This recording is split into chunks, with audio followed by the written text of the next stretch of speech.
Hello friends, स्वागत है आपका आपके अपने channel online study with DK में। आज हम आपके लिए लेकर आए हैं प्रत्याहार से लेकर टॉप 50 क्वेश्चंस जो कि आने वाली यूपीटेट एग्जाम 2026 के लिए बहुत ही महत्वपूर्ण है। तो वीडियो को पूरा देखना है, स्किप नहीं करना है और अंत तक आपको बने रहना है। तो चलिए स्टार्ट करते हैं। आज का हमारा पहला प्रश्न है, किस प्रत्याहार में सभी स्वर आते हैं? अल प्रत्याहार में, अच प्रत्याहार में, अट प्रत्याहार में या फिर अम प्रत्याहार में? तो राइट आंसर हो जाएगा हमारा अच प्रत्याहार में, है ना। अच प्रत्याहार में सभी स्वर आते हैं। संस्कृत व्याकरण में अच प्रत्याहार के अंतर्गत कुल 9 स्वर आते हैं। कौन कौन से? आ ई उ, ऋ लृ ए ओ, ऐ और औ, है ना। चलिए अगला क्वेश्चन है, सल प्रत्याहार कितने माहेश्वर सूत्रों से मिलकर बना है? 1 सूत्र, 2 सूत्र, 3 सूत्र या फिर 4 सूत्र?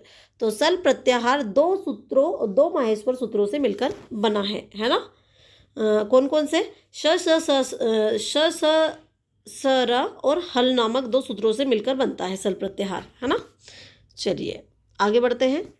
अगला क्वेश्चन है, आ ई ऊ ण के ई से लेकर रलक के बीच के सभी वर्ण ई उ ऋ और र किस प्रत्याहार में गिने जाएंगे? अक प्रत्याहार में, इक प्रत्याहार में, उक प्रत्याहार में या फिर ऋक प्रत्याहार में? तो राइट आंसर हो जाएगा हमारा इक प्रत्याहार में। ऑप्शन नंबर बी हमारा राइट आंसर होगा, है ना। इक प्रत्याहार में ई से शुरू होकर का से पहले तक के वर्णों का बोध कराता है ना। इक प्रत्याहार ई से शुरू होकर का से पहले तक के वर्णों का क्या कराता है? बोध कराता है। इसमें आ से शुरू होकर का तक के वर्ण आ ई उ ऋषि र आते हैं, है ना। चलिए अगला क्वेश्चन है, माहेश्वर सूत्रों की उपयोगिता क्या है? संगीत के लिए, उच्चारण के लिए, प्रत्याहार बनाने के लिए या फिर लेखन के लिए? तो माहेश्वर सूत्रों की जो उपयोगिता है वहाँ है प्रत्याहार बनाने के लिए। ऑप्शन नंबर सी हमारा राइट आंसर हो जाएगा, है ना। इसमें महर्षि पाणिनि द्वारा रचित 14 माहेश्वर सूत्रों का मुख्य उद्देश्य क्या है? प्रत्याहारों का निर्माण कर व्याकरण को संक्षिप्त करना, है ना। उदाहरण के लिए हम ले सकते हैं जैसे अच, हल, यण, है ना, आदि। चलिए अगला क्वेश्चन है, प्रत्याहार शब्द में प्रकृति प्रत्यय है। यहाँ पर आपको प्रत्याहार शब्द में प्रकृति प्रत्यय बताना है। तो यहाँ पर 4 ऑप्शन आपके सामने, आपको बताना है कि प्रत्याहार शब्द किन शब्दों से मिलकर बना है। प्रति उपसर्ग प्लस आंग उपसर्ग प्लस आहार प्लस घ, प्रति प्लस आंग प्लस र प्लस कत, प्रति प्लस आंग प्लस र प्लस घ, प्रति प्लस आ प्लस ह प्लस सानच। तो राइट आंसर हो जाएगा हमारे प्रति उपसर्ग, प्रति प्लस आंग उपसर्ग प्लस हृ धातु और घ प्रत्यय के मिलने से क्या बनता है? प्रत्याहार बनता है। चलिए अगला क्वेश्चन है, प्रत्याहार बनाने वाले सूत्र कितने हैं? 14 सूत्र, 18, 20 या फिर 24? तो प्रत्याहार बनाने वाले सूत्र हो जाएंगे हमारे 14 सूत्र। ऑप्शन नंबर ए हमारा राइट आंसर हो जाएगा, है ना। शिव जी के डमरू से निकले 14 माहेश्वर सूत्रों से ही क्या बनते हैं? प्रत्याहार बनते हैं। उदाहरण के लिए हम ले सकते हैं आ ई ऊणा रलक आदि 14 सूत्र, है ना। चलिए अगला क्वेश्चन है, हल प्रत्याहार में कितने वर्णों की परिगणना होती है? 29 वर्णों की, 33 वर्णों की, 35 वर्णों की या फिर 40 वर्णों की? तो हल प्रत्याहार में सभी व्यंजन वर्ण 33 वर्णों की परिगणना होती है ना। राइट आंसर हो जाएगा हमारा ऑप्शन नंबर बी। चलिए अगला क्वेश्चन है, सल प्रत्याहार में कितने वर्ण आते हैं? 3 वर्ण, 5 वर्ण, 6 वर्ण या फिर 4 वर्ण? तो सल प्रत्याहार में 4 वर्ण आते हैं जो कि हमारे उष्म वर्ण है। कौन कौन से? श, श, श, ह, है ना। अब प्रत्याहार का मतलब क्या होता है? प्रत्याहार यानी उसके जो अंतिम वर्ण के जो आदि वर्ण है वो सब गिन लिए जाते हैं। जैसे सल में कौन कौन से आएंगे? स, स, स, र और हल, इनके बीच के जो वर्ण है हमारे स, स, स और हा, ये चारों वर्ण आएंगे। चलिए अगला क्वेश्चन है, अक प्रत्याहार के अंतर्गत कौन से वर्ण आते हैं? अ ई उ ऋषि र, अ ई उ र और का, अ ई उ न ऋषि र का, अ ई उ या फिर ऋषि? तो राइट आंसर हो जाएगा हमारा अक प्रत्याहार के अंतर्गत जो वर्ण आएंगे वहाँ हो जाएंगे हमारे आ ई उ ऋषि और र, है ना। चलिए अगला क्वेश्चन है, निम्नलिखित में से झस प्रत्याहार में कौन सा वर्ण नहीं आता है? भा, घा, ढा या फिर जा? तो राइट आंसर हो जाएगा हमारा जा वर्ण। जा वर्ण झस प्रत्याहार के अंतर्गत नहीं आता है ना। इसमें कौन कौन से झस प्रत्याहार में कौन कौन से वर्गों के वर्ण आते हैं? तो झस प्रत्याहार में वर्गों के केवल चौथे वर्ण आते हैं, जबकि जा चा वर्ग का कौन सा वर्ण है? तीसरा वर्ण है, इसलिए जा हमारा राइट आंसर होगा। अगला क्वेश्चन है, इक प्रत्याहार के अंतर्गत वर्ण आते हैं। यहाँ पर इक प्रत्याहार के अंतर्गत आपको वर्ण बताने हैं। ई उ ऋषि र, ई उ न र, ज ई उ न, ई उ ऋषि य क। तो राइट आंसर हो जाएगा हमारा इक प्रत्याहार के अंतर्गत जो वर्ण आते हैं वहाँ वर्ण हो जाएंगे हमारे ई उ ऋषि और र। ऑप्शन नंबर ए हमारा राइट आंसर हो जाएगा, है ना। इक प्रत्याहार में ई से प्रारंभ करके इत संज्ञक का के पूर्व के सभी स्वर आते हैं, है ना। चलिए अगला क्वेश्चन है, प्रत्याहार शब्द का अर्थ है संक्षेपीकरण, आभूषण, आहार या फिर विस्तृतीकरण। तो प्रत्याहार शब्द का अर्थ हो जाएगा हमारा संक्षेपीकरण, है ना। ऑप्शन नंबर ए हमारा राइट आंसर होगा। बहुत सारे वर्णों या शब्दों को कम से कम अक्षरों में कह देना ही प्रत्याहार या फिर संक्षेपीकरण कहलाता है ना। सभी 33 व्यंजनों को केवल हल कह देना, जैसे कि, है ना। हल में कौन कौन से वर्ण आ जाएंगे हमारे, सभी 33 व्यंजन इसमें आ जाते हैं हल प्रत्याहार में। चलिए अगला क्वेश्चन है, हल प्रत्याहार बनाने के लिए कितने माहेश्वर सूत्रों का प्रयोग हुआ है, 5, 7, 9 या फिर 10। तो राइट आंसर हो जाएगा हमारा ऑप्शन नंबर डी, है ना। इसमें क्या सूत्र संख्या 5 ह या व रट से लेकर सूत्र संख्या 14 हल तक के कुल 10 सूत्रों का प्रयोग व्यंजनों के लिए हुआ है ना। हल प्रत्याहार बनाने के लिए 10 माहेश्वर सूत्रों का प्रयोग हुआ है, इसलिए राइट आंसर होगा हमारा ऑप्शन नंबर डी। चलिए अगला क्वेश्चन है, सल प्रत्याहार में कौन कौन से वर्ण आते हैं, श स श, श स स र, श श श ह, श श श ह। तो राइट आंसर हो जाएगा हमारा ऑप्शन नंबर डी, है ना। सल प्रत्याहार के अंतर्गत श श श और ह आते हैं जो कि हमारे ऊष्मी वर्ण है ना, ऊष्म वर्ण है। चलिए अगला क्वेश्चन है, इक प्रत्याहार के अंतर्गत कौन से वर्ण आते हैं, ई उ ऋषिल र, ई उ न ऋषिल र, ई उ ऋषि, ई उल र। तो इक प्रत्याहार के अंतर्गत बताना आपको। तो इक प्रत्याहार के अंतर्गत जो वर्ण आते हैं वहाँ हो जाएंगे हमारे ई उ ऋषि और र, है ना। ये 4 वर्ण हमारे इक प्रत्याहार के अंतर्गत आते हैं और इक प्रत्याहार के अंतर्गत 4 मूल स्वर आते हैं। यहाँ भी आपको याद रखनी है, हमारे स्वर के अंतर्गत आते हैं ये वाले वर्ण, है ना। अगला क्वेश्चन है, गुण संज्ञक वर्ण किस प्रत्याहार में गिनाए गए हैं, एच प्रत्याहार में, एंग प्रत्याहार में, एंग प्रत्याहार में या फिर एच प्रत्याहार में। तो राइट आंसर हो जाएगा हमारा गुण संज्ञक वर्ण एंग प्रत्याहार में गिनाए गए हैं, है ना। अदेंग गुण सूत्र के अनुसार आ और एंग यानी ए और ओ की कैसी संज्ञा होती है, गुण संज्ञा होती है ना। उदाहरण के लिए ए और ओ हम ले सकते हैं। चलिए अगला क्वेश्चन है, निम्नांकित में से कौन प्रत्याहार सर्वाधिक वर्णों को परिगणित करता है, अच प्रत्याहार, यर प्रत्याहार, अस प्रत्याहार या फिर जस प्रत्याहार।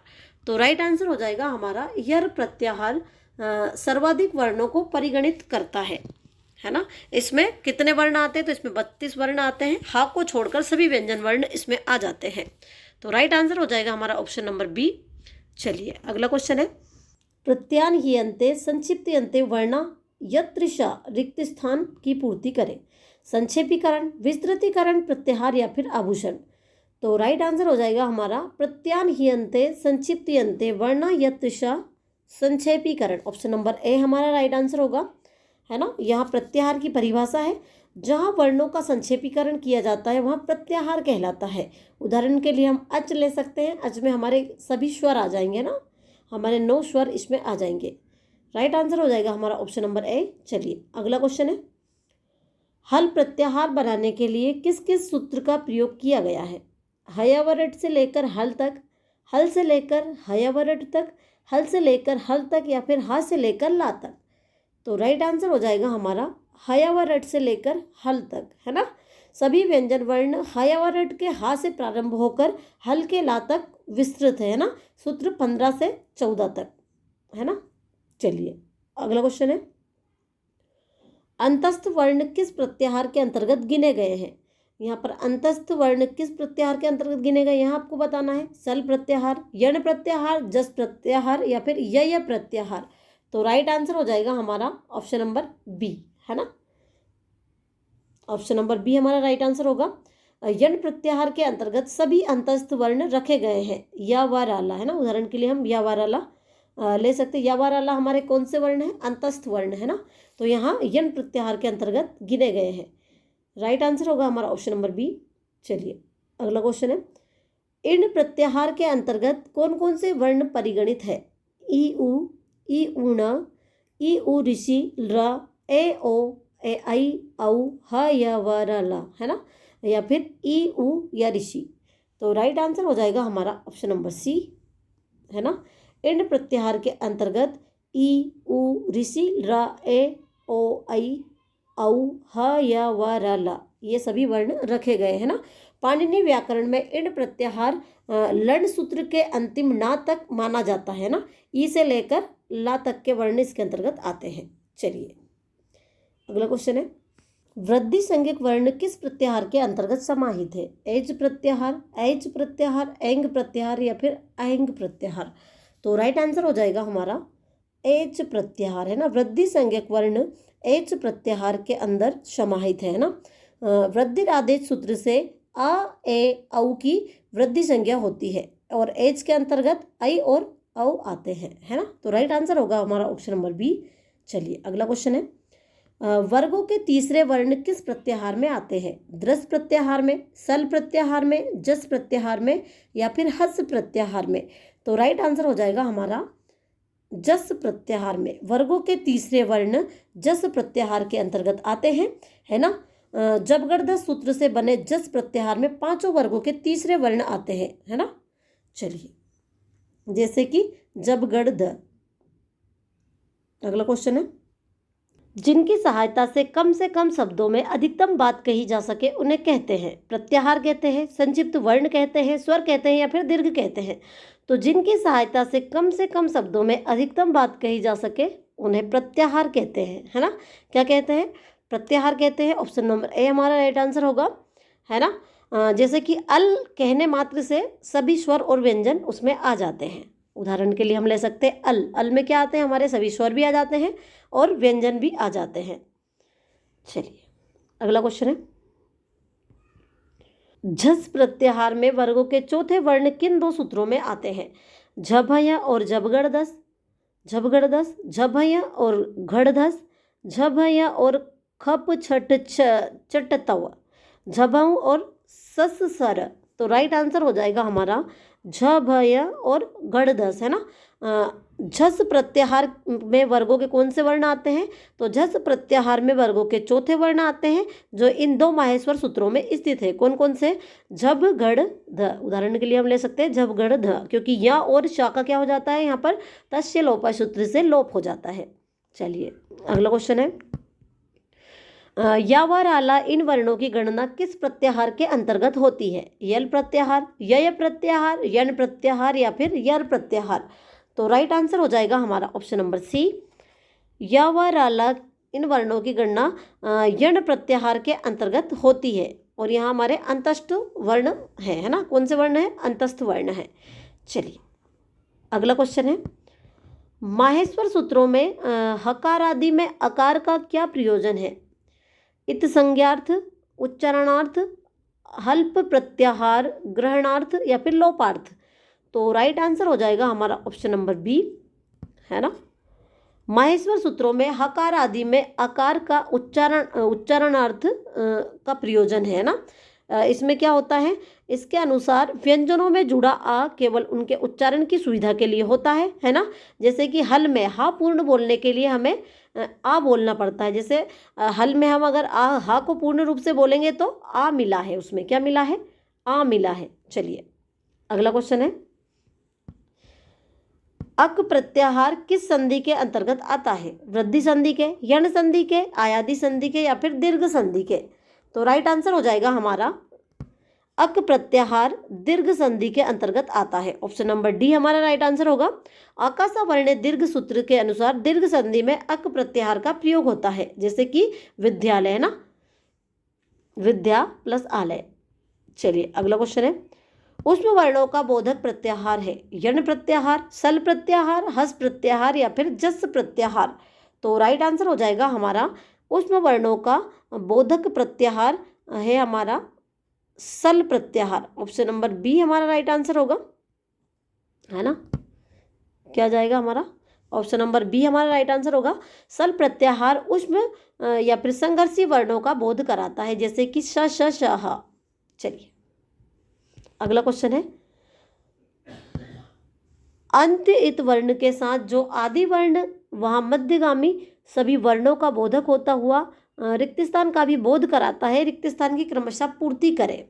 परः, स्वयं, पूर्व या फिर मध्य। तो राइट आंसर होगा हमारा स्वयं। ऑप्शन नंबर बी हमारा राइट आंसर होगा। अंत्य इत वर्ण के साथ जो आदि वर्ण वह मध्यभागी सभी वर्णों का बोधक होता हुआ स्वयं का भी बोध कराता है। ऑप्शन नंबर बी हमारा राइट आंसर होगा। जैसे कि आदि रंत्यन सहायता सूत्र कहता है कि आदि वर्ण मध्य के वर्णों के साथ साथ स्वयं का भी बोध कराता है। जैसे कि उदाहरण में ले सकते हैं हम, अण प्रत्याहार में आस्वयं को भी दर्शाता है। चलिए इसलिए राइट आंसर होगा हमारा ऑप्शन नंबर बी। अगला क्वेश्चन है, किस प्रत्याहार के अंतर्गत वर्गों के तीसरे वर्ण आते हैं? हस प्रत्याहार, जस प्रत्याहार, खस प्रत्याहार या फिर झस प्रत्याहार। तो राइट आंसर हो जाएगा हमारा जस प्रत्याहार, है ना। ऑप्शन नंबर बी हमारा राइट आंसर होगा। जस प्रत्याहार के अंतर्गत वर्गों के तीसरे वर्ण आते हैं, है ना, जैसे कि जब, गड़, द। चलिए अगला क्वेश्चन है, यण प्रत्याहार कितने माहेश्वर सूत्रों से मिलकर बना है? 1, 2, 3 या फिर 5। तो राइट आंसर हो जाएगा हमारा 2, है ना। यण प्रत्याहार 2 माहेश्वर सूत्रों से मिलकर बना है। वहाँ कौन कौन से हैं? हयावरट और लड, है ना।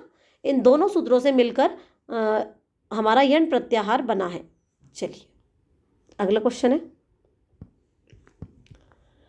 प्रत्याहार में किसका ग्रहण नहीं किया जाता है? स्वर वर्णों का, व्यंजनों का, स्वर व्यंजन दोनों का या फिर इत संज्ञक वर्णों का। तो राइट आंसर हो जाएगा हमारा इत संज्ञक वर्णों का। ऑप्शन नंबर डी हमारा राइट आंसर होगा। प्रत्याहार बनाते समय सूत्र के अंतिम हलंत इत संज्ञक वर्ण को छोड़ दिया जाता है, उसे गिना नहीं जाता, है ना। जैसे कि अण में ना का ग्रहण नहीं होता है ना। चलिए इसलिए राइट आंसर हो जाएगा हमारा ऑप्शन नंबर डी। अगला क्वेश्चन है, इण प्रत्याहार किस इत संज्ञक वर्ण से बना है? हल के लकार से, अ ई ऊणा के णकार से, लण के णकार से, झभय के उकार से। तो राइट आंसर हो जाएगा हमारा ऑप्शन नंबर सी, है ना। सिद्धांत कौमुदी के अनुसार इण प्रत्याहार बाद वाले लण सूत्र के न से बनता है। उदाहरण के लिए हम ले सकते हैं, इसमें ई से लेकर ला तक के इसमें सभी वर्ण आते हैं, इसलिए राइट आंसर होगा हमारा ऑप्शन नंबर सी। चलिए अगला क्वेश्चन है, सर प्रत्याहार के अंतर्गत आने वाला वर्ण नहीं है। श, श, श, र। राइट आंसर होगा हमारा ऑप्शन नंबर डी, है ना। सर प्रत्याहार सस सर सूत्र से बनता है, जिसमें अंतिम राखी क्या हो जाती है? इत संज्ञा हो जाती है, इसलिए इत संज्ञा होने के कारण यहाँ वर्णों में नहीं गिना जाता, इसलिए राइट आंसर होगा हमारा ऑप्शन नंबर डी। चलिए अगला क्वेश्चन है, प्रत्याहारों की कुल कितनी संख्या मानी जाती है? 42, 40, 44 या फिर 48। तो राइट आंसर हो जाएगा हमारा ऑप्शन नंबर ए, है ना। पाणिनि व्याकरण में सामान्य रूप से कुल 42 प्रत्याहारों की मान्यता प्राप्त है, जैसे कि अच, हल, यण आदि 42 प्रत्याहार। चलिए अगला क्वेश्चन है, जस प्रत्याहार के अंतर्गत कौन से वर्ण आते हैं? जब, गड़, दस, जब, गड़, द, जब, गड़ या फिर जब, गड़, दस। तो राइट आंसर हो जाएगा हमारा ऑप्शन नंबर बी, है ना। जस प्रत्याहार के वर्ण जब, गड़, दस सूत्र से लिए जाते हैं और अंतिम सा इसमें क्या होता है? इत संज्ञक होता है, इसकी इत संज्ञा हो जाती है, इसलिए उदाहरण के लिए जब, गड़, द जस प्रत्याहार के अंतर्गत आते हैं। चलिए अगला क्वेश्चन है, हयावरट और लण इन 2 माहेश्वर सूत्रों से कौन सा प्रत्याहार बनता है? हल प्रत्याहार, रल प्रत्याहार, यण प्रत्याहार या फिर हण प्रत्याहार। तो राइट आंसर हो जाएगा हमारा यण प्रत्याहार, है ना। हयावरट के या से लेकर लण के ना तक यण प्रत्याहार बनता है ना। चलिए अगला क्वेश्चन है, चर प्रत्याहार में निम्नलिखित वर्ण परिगणित है। यहाँ पर चर प्रत्याहार के अंतर्गत कौन कौन से वर्ण आते हैं? चट, चट तक प या फिर चट तव, चट तक यर, चट तक पस सस। तो राइट आंसर हो जाएगा हमारा ऑप्शन नंबर डी, है ना। कौन सा होगा? ऑप्शन नंबर डी हमारा राइट आंसर होगा। चर प्रत्याहारों में वर्गों के प्रथम वर्ण और उष्म श, श, श जो हमारे उष्मी वर्ण वहाँ आते हैं, इसलिए राइट आंसर हो जाएगा हमारा ऑप्शन नंबर डी। चर प्रत्याहार के अंतर्गत चट, तक, पस, सस ये सभी वर्ण परिगणित है। चलिए अगला क्वेश्चन है, आ ई उ न सूत्र के नकार से कितने प्रत्याहार बनेंगे? केवल एक, अण प्रत्याहार, दो प्रत्याहार, अण इण प्रत्याहार, तीन प्रत्याहार, अण उण लण, चार प्रत्याहार, अण इण उण लण। तो राइट आंसर हो जाएगा हमारा केवल एक प्रत्याहार, है ना। आ ई उ न सूत्र के नकार से केवल एक प्रत्याहार बनता है, वहाँ कौन सा है हमारा? अण प्रत्याहार, है ना। चलिए अगला क्वेश्चन है, अट प्रत्याहार के वर्ण हैं सभी स्वर तथा हयवरा, आ ई ऊणा, ए ओ तथा हयव, विसर्ग तथा अनुनासिक। तो राइट आंसर हो जाएगा हमारा ऑप्शन नंबर ए, है ना। अट प्रत्याहार के वर्ण कौन कौन से हमारे? सभी स्वर तथा हयवरा, है ना।